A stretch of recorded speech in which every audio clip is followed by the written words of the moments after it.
कवले बांबूचे भोग. चला मग आपण बनवूया. सर्वात अगोदर 3 कांदे, 1 टमॅटो तेलावर मस्तपैकी असं परतून घ्यायचं आपले जिरे बिरे टाकून.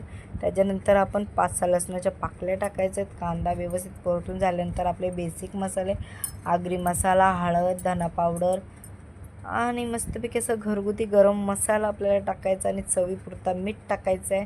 आणि जी भाजी उकडवीत ठेवलेली होती आपण त्या भाजीला आपण असं कट करून घ्यायचं आहे. मस्तपैकी छोटे छोटे असे तुकडे करून घ्यायचे आहेत. तुम्ही बघू शकता पुढे मी कारण की सांगते फास्ट, कारण की ना मी किती दिवस व्हिडिओ नाही बनवली ना, तेच तुम्हाला सांगायचं होतं की किती दिवस व्हिडिओ नाही बनवली. चला आज आपण रान भाजी आणली म्हणून बनवूया व्हिडिओ. आणि खरंच काही माझी व्हिडिओची वाट बघत आहेत, मला ते माहीत आहे. मला फोन करतात का तू व्हिडिओ टाकायची बंद का केली, म्हणून मी आज व्हिडिओ टाकलेले. आपल्या चॅनलला लाईक शेअर सबस्क्राईब करा. तुमची